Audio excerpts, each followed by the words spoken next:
Hello friends, ഞാനിന്ന് ഇന്ത്യയിലോട്ട് ഒറ്റയ്ക്കൊരു യാത്ര മധ്യയാണ്. ഇപ്പോൾ നമ്മൾ പോകുന്ന എയർപോർട്ടിലോട്ടാണ്. റിയാദ് ഇൻ്റർനാഷണൽ എയർപോർട്ടിലോട്ടുള്ള ആ ഒരു റോഡിലാണ് ഇപ്പോൾ നമ്മളുള്ളത്. നമ്മുടെ ഈ പുതിയ യാത്രാ വിശേഷങ്ങളൊക്കെ ആയിട്ട് നമുക്ക് കാണാം. എല്ലാവർക്കും എൻ്റെ വീഡിയോയിലോട്ട് സ്വാഗതം. അവരെന്നെ കൊണ്ട് വിട്ടിട്ട് തിരികെ പോയി. ഞാനങ്ങനെ ഒറ്റയ്ക്കൊരു യാത്രയിലാണ്. ഇപ്പോൾ എയർപോർട്ടിലെത്തി. അങ്ങനെ ലഗേജൊക്കെ ഇട്ടു. ഒരു ലഗേജ് മാത്രമായിരുന്നു, ഹാൻഡ് ക്യാരി ഇല്ലായിരുന്നു. അപ്പം ജസ്റ്റ് സിമ്പിളായിട്ട് അത് ഇട്ടു പോന്നു. ഓവർ ലഗേജൊന്നുമില്ല. ഒരു 7 ദിവസത്തേക്ക് പോകുന്നതുകൊണ്ട് ജസ്റ്റ് കഷ്ടിച്ച് 20 കിലോയുടെ താഴെയായിരുന്നു ഉണ്ടായിരുന്നത്. നല്ല തിരക്കുണ്ട് സൗദിയിൽ. ബാക്കി ഭാഗങ്ങളിലെല്ലാം പതുക്കെ ആൾക്കാർ വരുന്നേ ഉള്ളൂ. ഇനിയിപ്പോൾ നേരെ ഇമിഗ്രേഷൻ, അതിന് ശേഷം അകത്തോട്ട് പോകണം. കുറേ നാൾ കൂടിയാണ് ഒറ്റയ്ക്ക് ട്രാവൽ ചെയ്യുന്നത്. ആരും ഇല്ലായിരുന്നു ശരിക്കും ആരും ഇല്ലായിരുന്നു നമ്മുടെ ഇതിൽ, സെക്യൂരിറ്റി ചെക്കിൽ. ഇമിഗ്രേഷനൊക്കെ ഈ ഗേറ്റിക്കൊക്കെ 1 മിനിറ്റ് പോലും എടുത്തില്ല ഈ ഗേറ്റിൽ കൂടെ നമ്മൾ കടന്നു വരാൻ. നമ്മളിപ്പം പോകുന്നത് നേരെ ലോഞ്ചിലോട്ടാണ്. സൗദിയുടെ ഫ്ലൈറ്റിലാണ് പോകുന്നത്. ഡയറക്റ്റ് ഫ്ലൈറ്റാണ്. ഇവിടുന്ന് 5.5 മണിക്കൂർ കൊച്ചി. ഇതിവിടുത്തെ ഫുഡ് കോർട്ടാണ് ഈ കാണുന്നത്. നല്ല രസത്തിലാണ് അവർ വെച്ചിരിക്കുന്നത്. നൈസാണ്. വലിയ ഭാഗമൊന്നുമില്ല, എന്നാലും അടിപൊളി. ഇത് ഇവിടുത്തെ ഹയാക്ക് ലോഞ്ച്. ഞാനങ്ങനെ ലോഞ്ചിലെത്തി. ബ്രേക്ക്ഫാസ്റ്റൊക്കെ ഇവിടെ ഓപ്പണാണ്. ഇതാണ് ഹയാക്ക് ലോഞ്ചിൻ്റെ വാട്ടർ. ജസ്റ്റ് ഒരു ചിക്കൻ ബർഗറും ഒരു സീസർ സലാഡും എടുത്തു. അധികം രാവിലെ കഴിക്കണ്ടെന്ന് വിചാരിച്ചു. ഇതാണൊരു ഓവറോൾ വ്യൂ.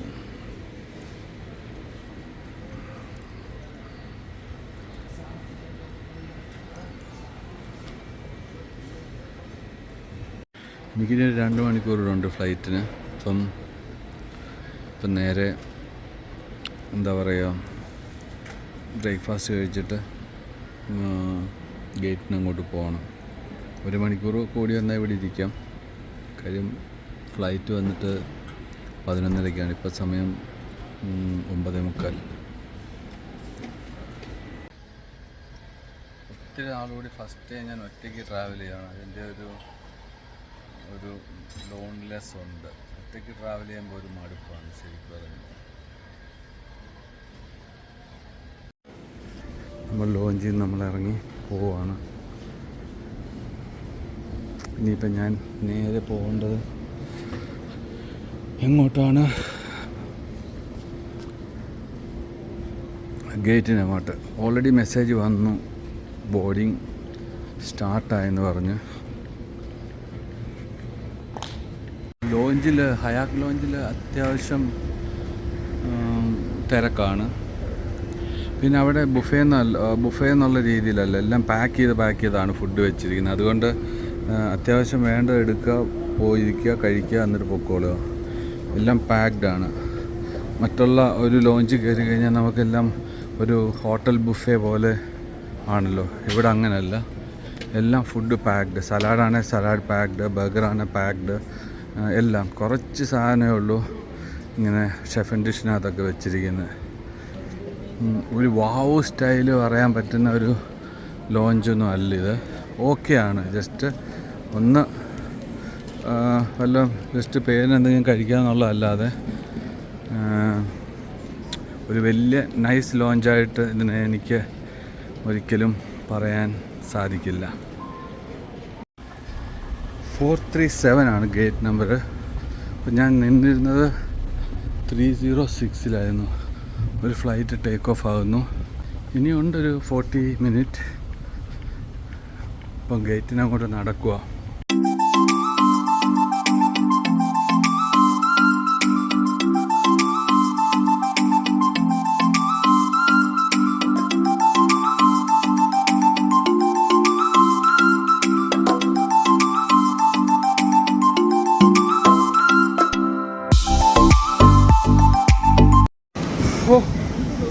അങ്ങനെ നമ്മൾ ഹോളിഡേ ബസ് കയറി കൊച്ചി കൊണ്ടുവന്ന ഫ്ലൈറ്റ് ഇതാണ് ഗൈസ്. Saudi airlines. ഓൾമോസ്റ്റ് 11:30 മണിയായി. 11:35 ടേക്ക് ഓഫ് ഉള്ള ഫ്ലൈറ്റാണ്. Any assistance, our crew is here to help. As a courtesy to your fellow guests, kindly ask that you allow those seated in the room. അങ്ങനെ കൊച്ചിയിൽ ലാൻഡായി. On ടൈമാണ് flight. Correct ടൈമിൽ തന്നെ landing ആയി. Flight വളരെ smooth. Everything was perfect. അതിനകത്തൊരു എൻ്റർടൈൻമെൻറ്റോ കാര്യങ്ങളോ ഒന്നും ഇല്ല എന്നുള്ളതല്ലാതെ വേറെ പ്രശ്നങ്ങളൊന്നും ഇല്ലായിരുന്നു. അടിപൊളി. ഫുഡിന് നമുക്ക് ഒരു 50% കൊടുക്കാം. ഒരു ബിരിയാണി ആയിരുന്നു. ഒരു വികാരവും ഇല്ലാത്തൊരു ബിരിയാണി ആയിരുന്നു നമുക്ക് ലഞ്ചായിട്ട് കിട്ടിയത്. ബാക്കിയെല്ലാം പെർഫെക്റ്റ്. സ്മൂത്ത് ലാൻഡിങ്ങും ആയിരുന്നു. ഇവിടെ ഇപ്പം അത്യാവശ്യം ചൂടാണ് കേരളത്തിൽ. അങ്ങനെ ലഗേജൊക്കെ എടുത്ത് പുറത്തോട്ട് പോവാണ്.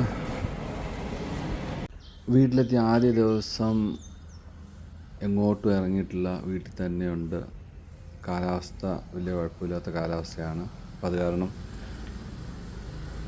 എങ്ങോട്ടെങ്കിലുമൊക്കെ ഒന്ന് ഇറങ്ങണം എന്ന് വിചാരിച്ചിരിക്കുന്നു. ഞാൻ ഇന്ന് വന്നിട്ട്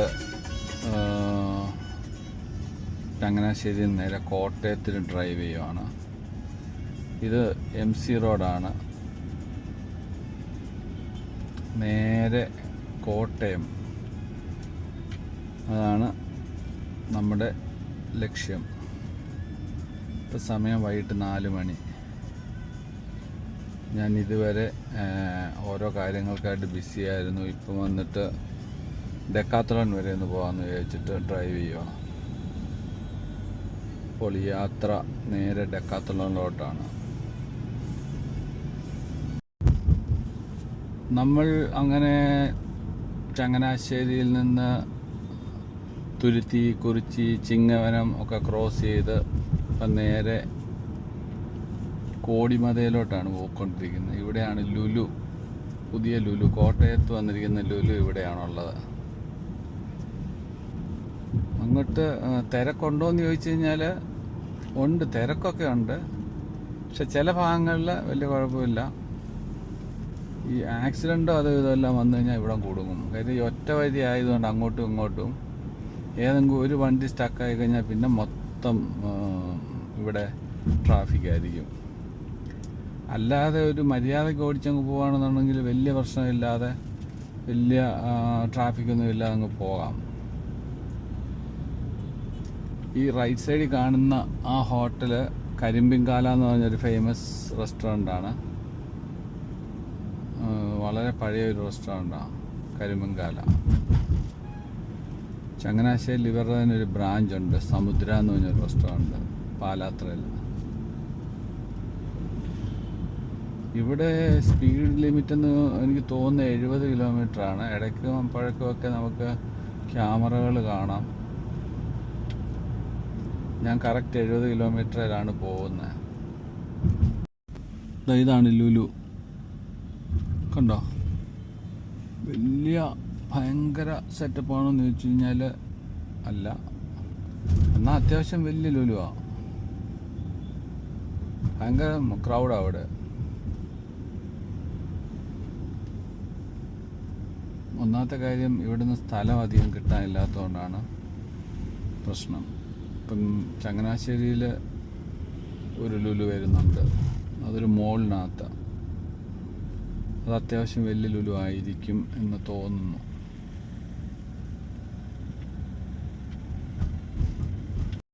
ഞാൻ വന്ന് ഡെക്കാത്തലോണില്ല, കോട്ടയത്ത് ഏറ്റുമാനൂർ ആ ഭാഗത്ത് ഡെക്കാത്തലോണുള്ളത്. അത്യാവശ്യം ആൾക്കാർ, കസ്റ്റമേഴ്സൊക്കെ വന്ന് കയറുന്നുണ്ട്. ഞാനിവിടെ സെൽഫ് ഇതിലാണ്. ഈ ഒരു ക്യാഷ് കൗണ്ടർ പ്രത്യേകമുണ്ട്. ഇതിനകത്തൊരു ചുമ്മാ ഇട്ടാൽ മതി, അത് ഓൾറെഡി ഡിറ്റക്റ്റ് ചെയ്യും. ഓട്ടോമാറ്റിക്കലി അതിനകത്ത് ബില്ലടിക്കും. ജസ്റ്റ് ഇട്ട് കൊടുത്താൽ മതി.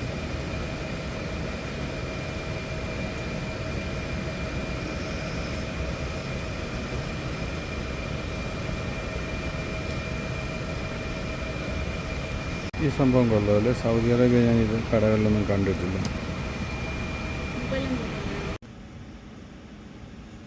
അങ്ങനെ നമ്മൾ ഡെക്കാത്തലോണിൽ പോയത് സക്സീഡഡ്. ഇപ്പം കുറച്ച് ആൾക്കാർ വന്നിട്ട് ഫില്ലാകാൻ തുടങ്ങി. ഞാൻ വരുമ്പം കാര്യമായിട്ട് പാർക്കിങ്ങിൽ ആരും ഇല്ലായിരുന്നു. ഇപ്പം എന്താ ഒരു 5-8 വണ്ടികൾ എത്തി. നല്ല നല്ല പ്രോഡക്റ്റാണ് ഇതിനകത്തുള്ളത്. ചിലതൊക്കെ ഓഫറുണ്ട്, ചിലതൊക്കെ അത്യാവശ്യം പ്രൈസ് വൈസ് നോക്കുവാണെങ്കിൽ ഇൻ്റർനാഷണൽ ലെവലിൽ ഡെക്കാത്തലോൺ എന്ന് പറയുന്ന ഒരു ഫ്രഞ്ച് ബ്രാൻഡാണ്. അപ്പം അതിൻ്റെ ക്വാളിറ്റി വെച്ച് നോക്കുകയാണെന്നുണ്ടെങ്കിൽ പ്രൈസ് ഇവിടെ റീസണബിൾ ആണെന്നാണ് തോന്നുന്നത്. കാരണം ഒരു ജാക്കറ്റൊക്കെ ഒരു 100 റിയാലിനുള്ളിലാണ്. 2300 2400 രൂപ. നല്ല ടോപ്പ് ടൈപ്പ്, നല്ല ഹൈ ക്വാളിറ്റി. അതുപോലെ ട്രാക്ക് പാൻറ്റ്, അതുപോലെ ഷോർട്സ്, അതൊക്കെ വന്നിട്ട് നമുക്കൊരു 25 to 35 റിയാൽ, 40 റിയാൽ ആ റേഞ്ച് കിട്ടും. ഡെക്കാത്തലോൺ പോലത്തെ ഒരു ബ്രാൻഡ് എന്ന് പറയുമ്പോഴത്തേക്ക് ഒരു സ്പോർട്സ് വിയർ അല്ലേ, അതിൻ്റെ പ്രൈസ് നോക്കുമ്പം ക്വാളിറ്റി വൈസ് ആൻഡ് പ്രൈസ് നോക്കുമ്പോഴത്തേക്കും റീസണബിളായിട്ടാണ് എനിക്ക് തോന്നുന്നത്. സംഭവം അത്യാവശ്യം ഇന്ത്യൻ പ്രൈസ് വെച്ച് നോക്കുമ്പോൾ കുഴപ്പമില്ല. അങ്ങനെ നമ്മൾ ഇനിയിപ്പോൾ നേരെ ഞാൻ പോകേണ്ടത് ആലപ്പുഴയ്ക്കാണ്. കോട്ടയത്തു നിന്ന് Alappuzha. It's long journey. It's almost Changanassery വരെ അറൗണ്ട് 18-20 കിലോമീറ്റർ വരുമെന്ന് തോന്നുന്നു. എക്സാക്ട്ലി എനിക്കറിയില്ല. അതുപോലെ അവിടുന്ന് നിന്ന് റിട്ടേൺ എങ്ങോട്ട്, ആലപ്പുഴ. അപ്പം എനിക്ക് തോന്നുന്നു ഒരു 35-40 കിലോമീറ്റർ ഞാൻ ഡ്രൈവ് ചെയ്യണം. ഈ ഓദിയിലുള്ള ഒരു വിഷയം എന്ന് പറഞ്ഞാൽ ചെറിയ ഒരു ഹമ്പ് വന്നാൽ തന്നെ നമ്മൾ വണ്ടി ലിഫ്റ്റ് ചെയ്യണം. ഞാനിപ്പം എയർ ലിഫ്റ്റ് ചെയ്യുന്ന പ്രോസസ്സിലാണ്. കാര്യം വണ്ടി എനിക്ക് ഇവിടുന്ന് എടുക്കാൻ പറ്റത്തില്ല അല്ലെങ്കിൽ. കാര്യം നിലം ഇടിക്കും. ഇതിപ്പോൾ ഓൾറെഡി ലിഫ്റ്റായി, എയർ ലിഫ്റ്റായി. ഈ ആരോ മാർക്ക് കാണിക്കുന്നത് അതാണ്. ഞാൻ പതുക്കെ വണ്ടി എയർ ലിഫ്റ്റ് ചെയ്തിട്ട് വണ്ടി ഞാൻ ഇവിടെ കൊണ്ട് പാർക്ക് ചെയ്ത് നിർത്തിയിട്ട് ഞാൻ ഇനി അത് നോർമൽ പൊസിഷനിലോട്ട് കൊണ്ടുവരണം. ഇപ്പം ഇതാണ്ട് ആരോ മാർക്ക് താഴോട്ട് കാണിക്കുന്നത്. വണ്ടി താഴോട്ട് പോവുകയാണിപ്പം. എയർ ഇതിൽ നിന്ന് താഴോട്ട് കുറയ്ക്കുവാണ്. ഇപ്പോൾ ഒരു ചെറിയ സൗണ്ട് കേൾക്കാം നമുക്ക് വണ്ടിയിൽ. ആ സൗണ്ട് കേൾക്കുന്ന എയർ താഴോട്ട് ഇങ്ങനെ പോകുന്നതിൻ്റെയാണ്. ഇപ്പം പൊസിഷൻ ഓക്കെ ആയി. ഇനി നമുക്ക് ഇവിടെ നിന്ന് മൂവ് ചെയ്യാം. ഇങ്ങനൊരു പ്രശ്നമുണ്ട്. എയർ സസ്പെൻഷനുള്ള വണ്ടികൾ നമ്മൾ യൂസ് ചെയ്യുമ്പോൾ നമ്മൾ പ്രത്യേകിച്ച് നമ്മുടെ ഇന്ത്യൻ റോഡുകളിലൊക്കെ വലിയ ഹമ്പും കുഴിയും ഒക്കെ വന്നു കഴിഞ്ഞാൽ വളരെ കെയർഫുള്ളായിരിക്കണം. ഇത് വന്നിട്ട് കിയയുടെ ഷോറൂമാണ്. ഇവിടെ എല്ലാം മൊത്തം ഷോറൂമാണ്. ഇത് ഡെക്കാത്തലോൺ.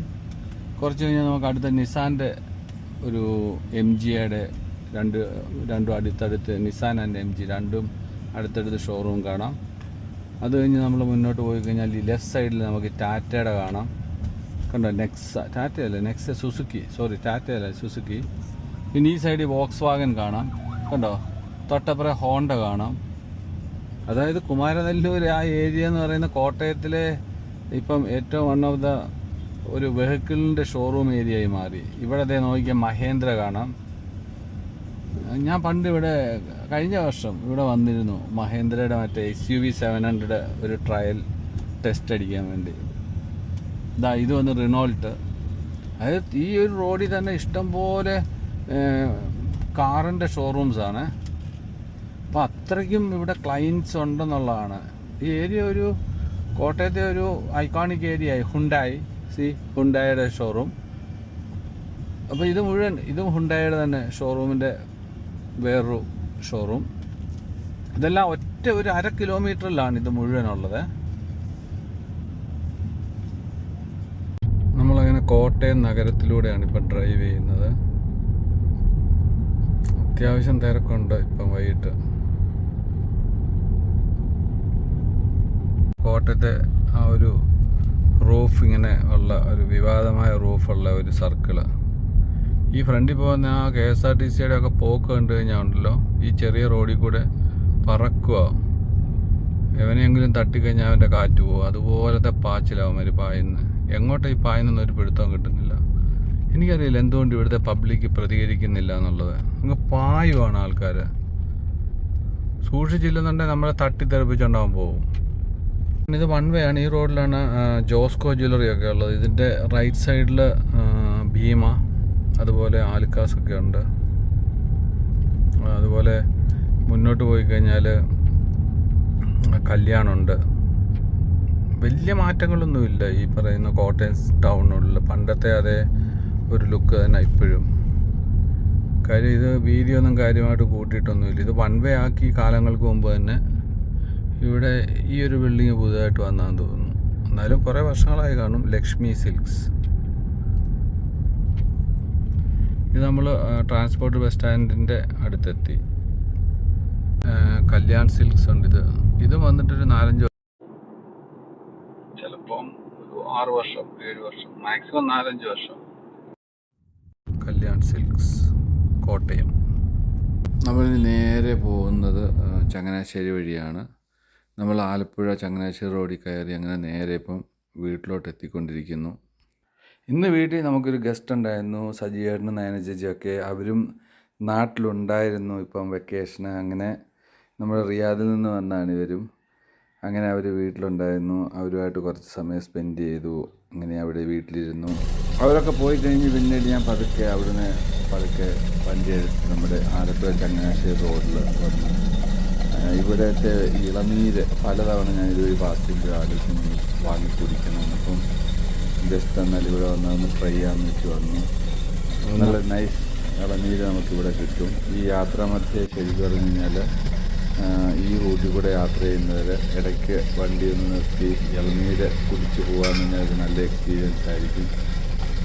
നല്ല നൈസ് ഇളനീര് നമുക്കിവിടെ ത്രൂ ഔട്ട് നമുക്ക് ഈ ഒരു ഭാഗത്ത് കിട്ടും. അങ്ങനെ ഇന്ന് ഫാമിലിയൊക്കെ ആയിട്ട് ഒരു ഡിന്നർ കഴിക്കാമെന്ന് വിചാരിച്ചിട്ട് നേരെ റെസ്റ്റോറൻറ്റിലോട്ട് പോവാണ്. അച്ഛനും അമ്മയൊക്കെ ആയിട്ട്. രഞ്ജും കുട്ടികളും എല്ലാം അവിടെ എത്തും. ലേറ്റായ ആൾക്കാർ വരുന്നുണ്ട്. 7:30 വരാമെന്ന് പറഞ്ഞിട്ട്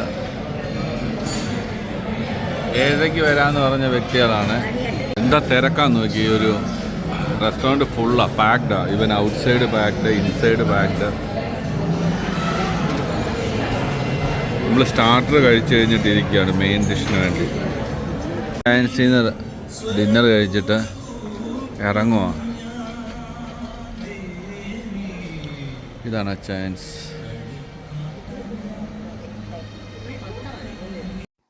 എനിക്ക് നാട്ടിൽ വന്നു കഴിഞ്ഞാൽ ഏറ്റവും കൂടുതൽ ഇഷ്ടമെന്ന് പറഞ്ഞാൽ ഇങ്ങനെ വണ്ടി ഓടിച്ചിട്ട് ഈ ഗ്രാമങ്ങളിൽ കൂടിയൊക്കെ ഇങ്ങനെ ഡ്രൈവ് ചെയ്ത് പോകുക എന്നുള്ളതാണ്. അതായത് പ്രകൃതി സൗന്ദര്യമൊക്കെ ഇങ്ങനെ ആസ്വദിച്ച് അവിടുത്തെ ചെറിയ ചെറിയ കടകളിലൊക്കെ പറ്റിയാൽ ചായയൊക്കെ ഒന്ന് കുടിച്ച് അങ്ങനെ ഡ്രൈവ് ചെയ്ത് ഇങ്ങനെ പോവുക.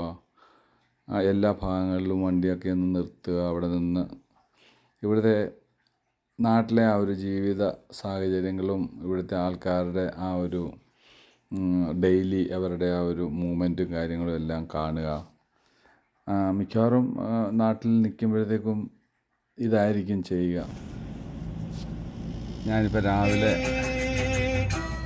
രാവിലെ പോകുന്നത് ചങ്ങനാശ്ശേരിക്കാണ്. ഇന്ന് ഞാൻ തിരിച്ച് പോവാണ്. ഇന്ന് ഇവിടുത്തെ ഒരു ഷോർട്ട് വെക്കേഷൻ്റെ ലാസ്റ്റ് ഡേ. അപ്പം ചങ്ങനാശ്ശേരി വരെ പോയിട്ട് കുറച്ച് സംഭവങ്ങൾ വാങ്ങാനുണ്ട്. അപ്പോൾ അത് വാങ്ങാൻ വേണ്ടി പോവാം. ഇപ്പം നാട്ടിലാണേലും കിട്ടുന്ന ഫ്രൂട്ട്സും കാര്യങ്ങളും ഒന്നും തന്നെ കേരളത്തിൻ്റെ ഇല്ലെന്നുള്ളതാണ്. ഞാനിപ്പോൾ ഒരു ഫ്രൂട്ട്സ് കടയിൽ ചുമ്മാ കുറച്ച് സാധനങ്ങൾ നോക്കാൻ കയറി. അപ്പോൾ അവർ പറയുന്നത് ഓൾമോസ്റ്റ് എല്ലാ സാധനങ്ങളും വെളിയിൽ നിന്ന് വരുന്നതാണ്. എവരിത്തിങ്. നേരത്തെ ആണെന്നുണ്ടെങ്കിൽ വാഴപ്പഴമെങ്കിലും ഈ ഏരിയയിലേ ഉള്ളത് കിട്ടുമായിരുന്നു. ഇതും ഇപ്പം തമിഴ്നാട്ടിൽ നിന്ന് വരുന്നതാണ്. വാഴപ്പഴമൊക്കെ ഉള്ളായിരുന്നു. കരിക്ക, വാഴപ്പഴം ഇതൊക്കെ ആയിരുന്നു ഇവിടെ ലോക്കലി കിട്ടിക്കൊണ്ടിരുന്നത്. അതുപോലും ഇപ്പം കേരളത്തിനകത്ത് ഉൽപ്പാദിപ്പിക്കുന്നില്ല, കൃഷിയില്ല. ഇത് ആലപ്പുഴ ചങ്ങനാശ്ശേരി റോഡാണ്. അത്യാവശ്യം നീണ്ട് നിവർന്ന് കിടക്കുന്ന ഒരു 20 കിലോമീറ്റർ 24 കിലോമീറ്റർ നീണ്ട് കിടക്കുന്നൊരു ഹൈവേ പോലുള്ളൊരു റോഡ്. മുടിഞ്ഞ തിരക്കെന്ന് പറഞ്ഞാൽ എക്സ്ട്രീം തിരക്കാര് ഈ റോഡിൽ. അപ്പം ചങ്ങനാശ്ശേരി ആ റോഡ് ചങ്ങനാശ്ശേരിയിലോട്ട് കിടക്കുന്ന റോഡ് നമുക്ക് കാണാം ദൂരെ തിരക്ക് കാണാം. ഇഷ്ടംപോലെ 2 വീലറും ഓട്ടോറിക്ഷയും ലോറിയും എല്ലാം കൂടെ അങ്ങോട്ട് മിക്സ് ചെയ്തുള്ള ഓട്ടോ ആണ്. അങ്ങോട്ടൊരു ലൈൻ ഇങ്ങോട്ടൊരു ലൈൻ. അപ്പം ഇതിനിടയിൽ ഒരു കാൽക്കുലേഷനും ഇല്ലാത്ത രീതിയിലുള്ള റോഡ് പണി ആയിരുന്നതുകൊണ്ട് വണ്ടി ഒരിടത്തുനിന്ന് പാർക്ക് ചെയ്യണമെന്നുണ്ടെങ്കിൽ ഒരു രീതിയിലും പാർക്ക് ചെയ്യാൻ പറ്റില്ല. ഇതാണ് ഏവീസ് എന്ന് പറഞ്ഞ റെസ്റ്റോറൻറ്റ്. നല്ല ഫുഡാണ് ഇവിടുത്തെ. അത്യാവശ്യം വിലയുണ്ട്, നോട്ട് ലെസ് പ്രൈസ്, എല്ലാം നല്ല വിലയുണ്ട്. പക്ഷേ സൂപ്പർ ഫുഡാണ്, ഫുഡ് കൊള്ളാം. എന്താ പറയുക, ഇവിടെ നമ്മളിപ്പോൾ വണ്ടി ഓടിച്ച് പോവുകയാണെന്നുണ്ടെങ്കിൽ സൈഡിലൊന്നും പാർക്ക് ചെയ്യാനുള്ള എവിടെയെങ്കിലും ഒന്ന് പാർക്ക് ചെയ്യാനുള്ള ഒരു സംവിധാനം ഇവിടെ ഇല്ല. ഒന്നത്. പിന്നെ വഴിയോര കച്ചവടക്കാരെ കൊണ്ട് ഇരിക്കാൻ പറ്റില്ല, അത്രയ്ക്കും വഴിയോര കച്ചവടക്കാരാണ്.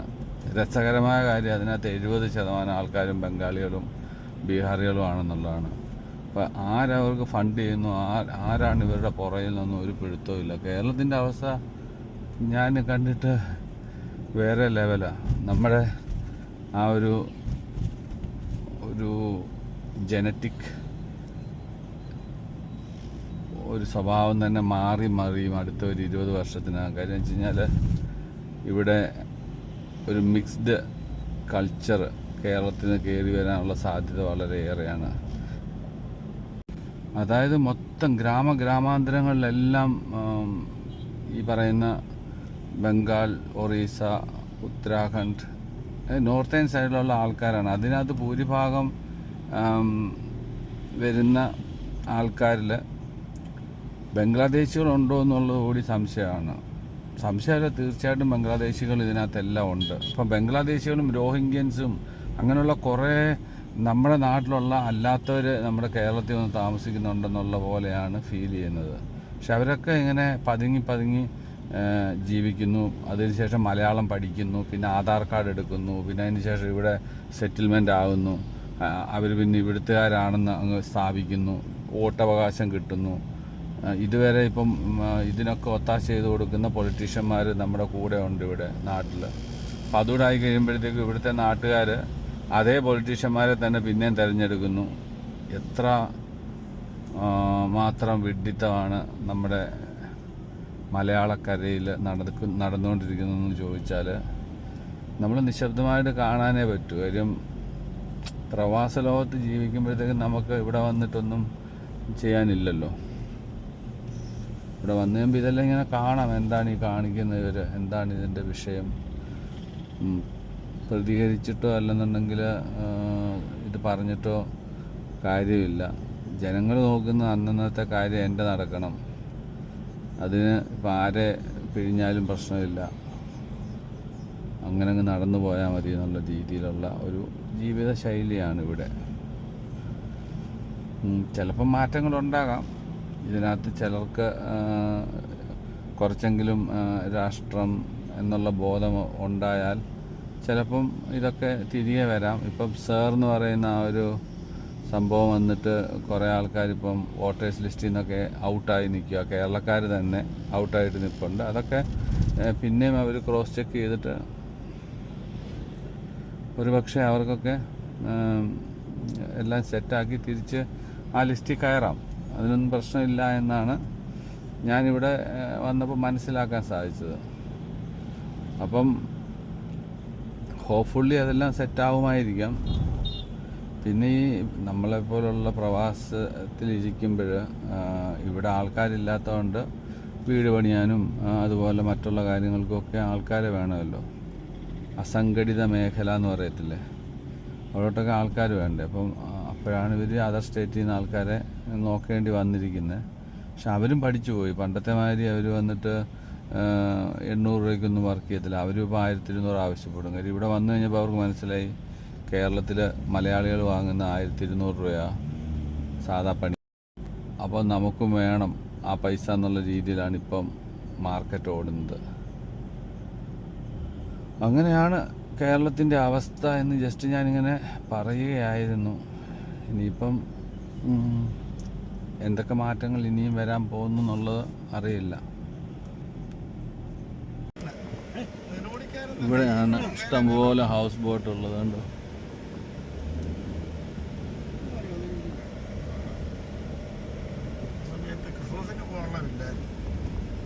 ആ ഇതേത് പാലോ ഇത്? പള്ളാത്തുരുതി 22-ാം തീയതി തൊട്ട് 4-ാം തീയതി ജനുവരി 6-ാം തീയതി വരെ ഒന്നും വള്ളമേ എന്ത് ബുക്കിംഗ് ചെയ്തു. ഏത് ഹൗസ് ബോട്ട് അല്ലേ? ഭയങ്കര തിരക്കല്ലേ?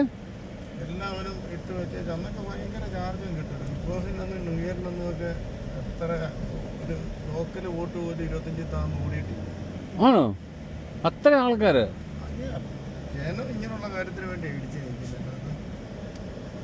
ഈ ആലപ്പുഴയിലും കുമരകത്തും ഉള്ള ആ ഭാഗങ്ങളിലൊക്കെ ഏറ്റവും കൂടുതൽ ടൂറിസ്റ്റുകൾ വരുന്നത് ഈ ഹൗസ് ബോട്ടിന് അതിൻ്റെ യാത്രയ്ക്ക് വേണ്ടിയാണ്. കൂടുതലും അന്യ സംസ്ഥാനത്തു നിന്നും അതുപോലെ അന്യ ജില്ലകളിൽ നിന്നൊക്കെ ആലപ്പുഴയിലോട്ട് ആൾക്കാർ വരുന്നത്. പിന്നെ ഇവിടുത്തെ ആ ഒരു പുഴയുടെ സൗന്ദര്യവും ആ ഒരു കുട്ടനാടിൻ്റെ സൗന്ദര്യമൊക്കെ ആസ്വദിക്കാനും ഒക്കെ ആയിട്ട് ആൾക്കാർ ഇഷ്ടംപോലെ ടൂറിസ്റ്റുകൾ, ഡൊമസ്റ്റിക് ടൂറിസ്റ്റുകൾ തന്നെ ഇഷ്ടംപോലെ വരാറുണ്ട് ഈ ഒരു ഏരിയയിൽ.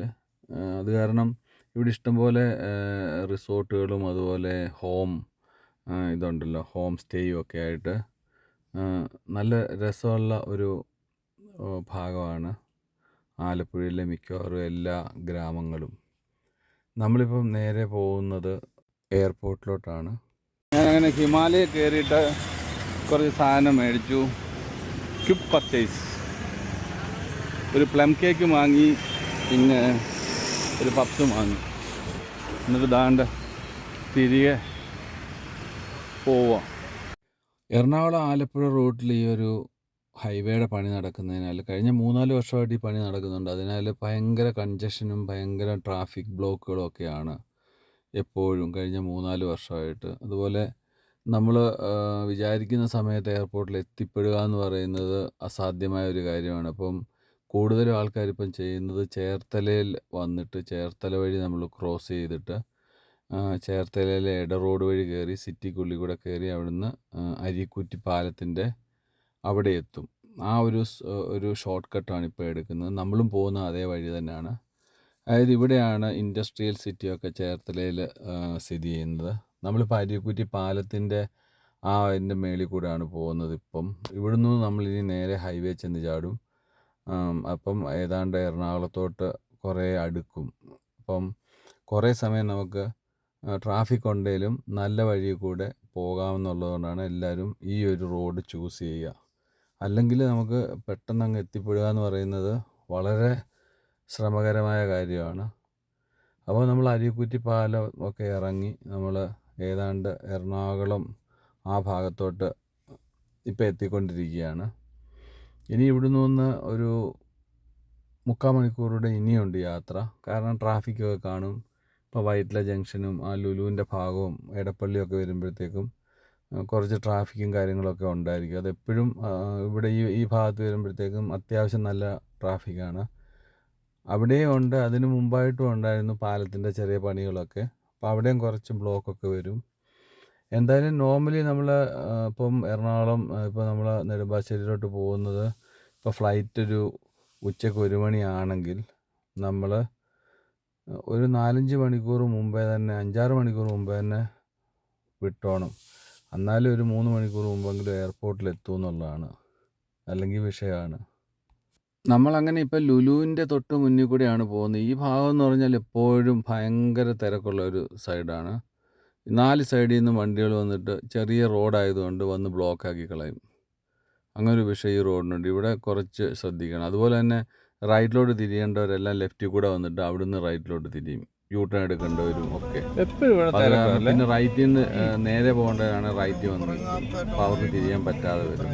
അതായത് മൊത്തത്തിലൊരു ഈ ഏരിയ ഒരു കോംപ്ലിക്കേഷനുള്ള ഒരു റോഡാണിത് എറണാകുളത്ത്. എപ്പോഴും തിരക്കാം. ഏറ്റവും ബിസിയസ്റ്റ് സ്ട്രീറ്റ് എന്ന് വേണമെന്നുണ്ടെങ്കിൽ പറയാവുന്ന ഒരു റോഡിൽ കൂടെയാണ് ഇപ്പം നമ്മൾ പോകുന്നത്. ഇനി ഇവിടെ നിന്നും ഉണ്ട് നമുക്ക് കുറേ ദൂരം നെടുമ്പാശ്ശേരിയിലോട്ട് ഓടാൻ. ഈ ട്രിപ്പ് ഇങ്ങനെ ഓടിക്കൊണ്ടേയിരിക്കുന്നു നമ്മൾ. നമ്മുടെ കൊച്ചി മെട്രോ എന്ന് കേട്ടിട്ടില്ലേ? ദാണ്ട് ആ പോകുന്ന മെട്രോ ആണ് ഈ മേളിൽ കൂടെ പോകുന്നത്. ഇതിപ്പം എക്സ്റ്റൻഷനൊക്കെ ചെയ്യാൻ പോകുന്നു എന്ന് കേട്ടായിരുന്നു തൃപ്പൂണിത്തറയിൽ നിന്ന് അങ്ങോട്ടൊക്കെ. എന്തായാലും നമ്മളങ്ങനെ നെടുമ്പാശ്ശേരി എയർപോർട്ടിലോട്ടുള്ള കവാടം ക്രോസ് ചെയ്തു. അവിടെ ഒരു ചായക്കട ഉണ്ടായിരുന്നു. ആ ചായക്കടയിലൊന്ന് വണ്ടി നിർത്തി ഒരു ചായയൊക്കെ കുടിച്ച്, അച്ഛനും അമ്മയൊക്കെ നമ്മളെ പിക്ക് ചെയ്യാൻ വരുമ്പോഴും ഡ്രോപ്പ് ചെയ്യാൻ പോകുമ്പോഴൊക്കെ ഈ ചായക്കടയിൽ എപ്പോഴും ഒന്ന് സ്റ്റോപ്പ് ചെയ്ത് ഒരു ചായയൊക്കെ കുടിച്ച് വരാറുള്ളതാണ്. അപ്പോൾ ഇപ്രാവശ്യം നമ്മൾ ചെന്നാൽ സമയമുണ്ടല്ലോ, അവിടെ നിർത്തി ഒരു ചായയൊക്കെ കുടിച്ചിട്ട് നമുക്ക് പോകാമെന്ന്. അങ്ങനെ നെടുമ്പാശ്ശേരിയിലോട്ട് തിരിയുമ്പോൾ തന്നെ കാണുന്ന ഒരു ഫേമസ് ചായക്കടയാണ്. ആ ചായക്കട കയറി ഒരു ഏത്തയ്ക്കാപ്പവും ഒരു ചായയൊക്കെ കഴിച്ചിട്ട് നമ്മൾ പിന്നെ നമ്മുടെ യാത്ര തുടരുകയാണ് എയർപോർട്ടിലോട്ട്. ഇനി ഇവിടുന്ന് എയർപോർട്ട് കഷ്ടിച്ചൊരു 4 കിലോമീറ്റർ മാത്രമേ ഉള്ളൂ. ഈവൻ നമുക്ക് ഈ എയർപോർട്ടിൻ്റെ പല സൈഡുകളിലും ഇവിടെ സ്ഥലം വിൽപ്പനയ്ക്കുണ്ട്, പ്ലോട്ട് വിൽപ്പനയ്ക്കുണ്ടെന്ന് പറഞ്ഞ് എഴുതിയിട്ടുണ്ട്. എനിക്ക് തോന്നുന്നു ഇപ്പം കേരളത്തിൽ എസ്പെഷ്യലി ഇപ്പം സ്ഥലമൊക്കെ ഇഷ്ടംപോലെ പലയിടങ്ങളിലും വിൽക്കാനായിട്ട് ബോർഡ് വെച്ച് കാണുന്നു. ഒരു പക്ഷേ ഇപ്പം റിയൽ എസ്റ്റേറ്റ് വളരെ മന്ദഗതിയിലാണ് പോകുന്നതെന്ന് തോന്നുന്നു. കാരണം ഒത്തിരി ഇടത്ത് ഈ ബോർഡ് നേരത്തേതിലും കൂടുതലായിട്ട് കാണുന്ന പോലെ ഫീൽ ചെയ്തു. എല്ലായിടത്തും വില്ലകളും അതുപോലെ മറ്റേ ഇതുണ്ടല്ലോ ഇൻഡിപെൻഡൻറ്റ് വില്ലകളും അതുപോലെ ഏക്കർ കണക്കിന് ലാൻഡുകളും അതും ഇതും എല്ലാം വിൽക്കാനുണ്ടെന്ന് പറഞ്ഞിട്ട് ഉള്ള ബോർഡുകളും ഒക്കെ ഉണ്ട് ഇവിടെ. അങ്ങനെ എയർപോർട്ടിലെത്തി.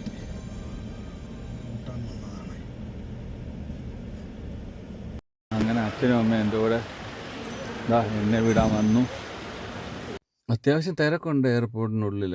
ഇവിടെ നമുക്കിപ്പോൾ ഇപ്രാവശ്യം വലിയ ലഗേജൊന്നും കാര്യമായിട്ട് ഇല്ലാത്തതുകൊണ്ട് വളരെ ഈസി ആയിട്ട് അങ്ങ് പോകാം.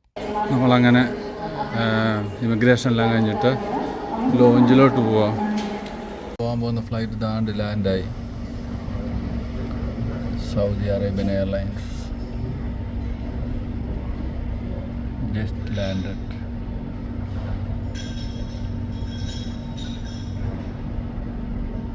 അങ്ങനെ സൗദി എയർലൈൻസ് ഇതങ്ങനെ ഡ്രൈവ് ചെയ്ത് ഇവിടെ വന്നിട്ടുണ്ട്. കണ്ടോ,